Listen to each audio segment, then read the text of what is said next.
Disclaimer: ang sumusunod na kwento ay naglalaman ng mga kathang-isip lamang na elemento at nilayon para sa mga layunin ng entertainment lamang. Anumang pagkakahawig sa mga aktwal na tao, buhay o patay, o totoong pangyayari ay nagkataon lamang. Ang mga pangyayaring inilalarawan sa kwentong ito ay gawa ng imahinasyon ng may akda at hindi dapat bigyang kahulugan na sumasalamin sa katotohanan sa anumang paraan. Sa tahimik at rural na lalawigan ng Capiz, nakilala sa mapayapa nitong mga tanawin at malapit na komunidad, ang alamat ng aswang ay malalim na nakapaloob sa lokal na kultura. Ang Capiz, kasama ang malalawak na palayan at makakapal na kagubatan, ay nagbibigay ng perpektong backdrop para sa mga kwento ng supernatural.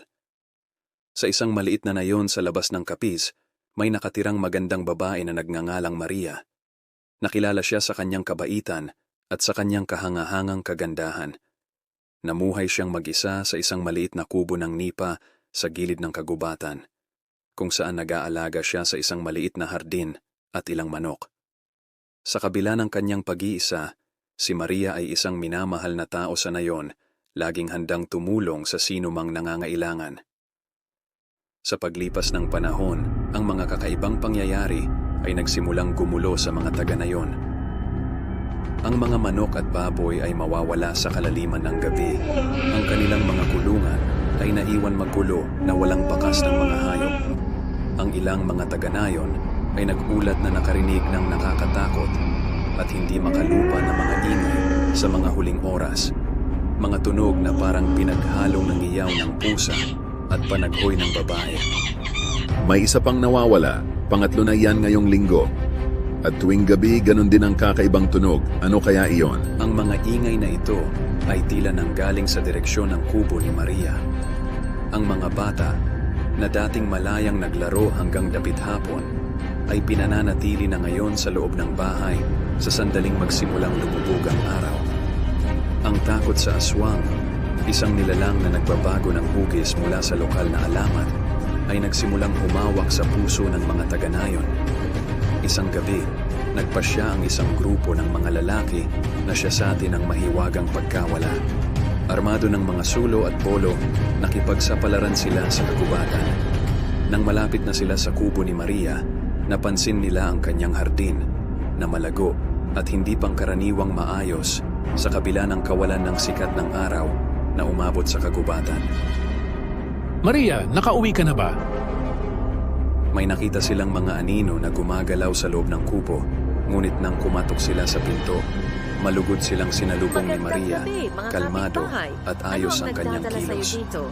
Hindi pa. Pero kung kailangan mo ng tulong, gagawin ko ang makakaya ko. Ang mga lalaki, na hindi makahanap ng anumang konkretong ebidensya, ay umalis sa kubo ni Maria, ngunit ang kanilang mga hinala ay lumaki. Ang mga matatanda sa nayon, na naaalala ang mga lumang kwento ng mga aswang, ay nagmungkahi na ang nilalang ay maaaring nakatira sa gitna nila na nagkukunwari bilang isa sa kanila. Isang nakamamatay na gabi, ang nayon ay nagkagulo.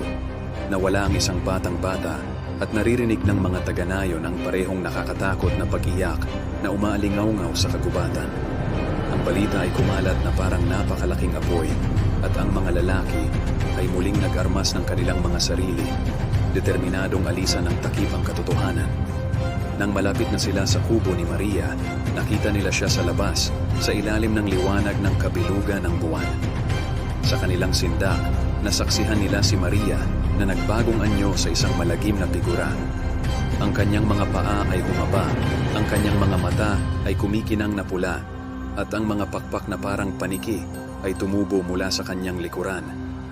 Ang mga lalaki ay nanlamig sa takot, habang siya ay nagpakawala ng isang sumisigaw na dugo at lumipad sa gabi.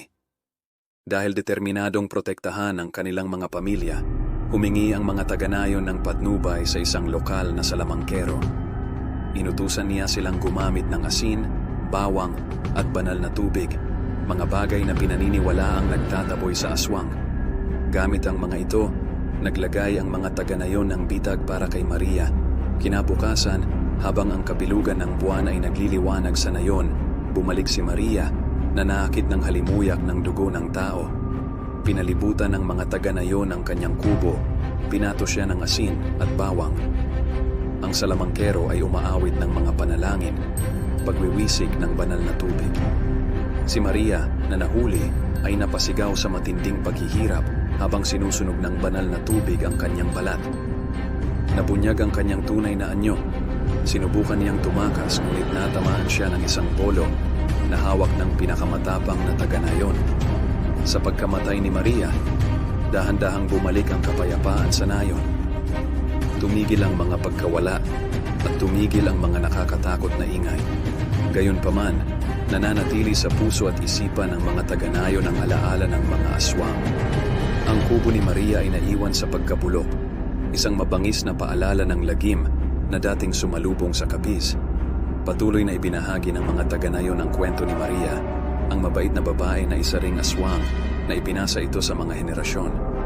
Ang kwento ay nagsilbing babala at paalala ng manipis na tabing sa pagitan ng natural at supernatural na mundo. Isang kwentong nagsisigurong hindi malilimutan ang alamat ng aswang. Salamat sa pagpapahintulot sa amin na akitin ang iyong imahinasyon, pakiligin ang iyong mga pandama, at dalhin ka sa mga mundong parehong hindi ka panipaniwala at nakakatakot. Ang iyong feedback, komento, at pakikipag-ugnayan ay nagbibigay inspirasyon sa amin na patuloy na itulak ang mga hangganan ng pagkukwento at upang lumikha ng nilalaman na sumasalamin sa iyo sa malalim at visceral na antas.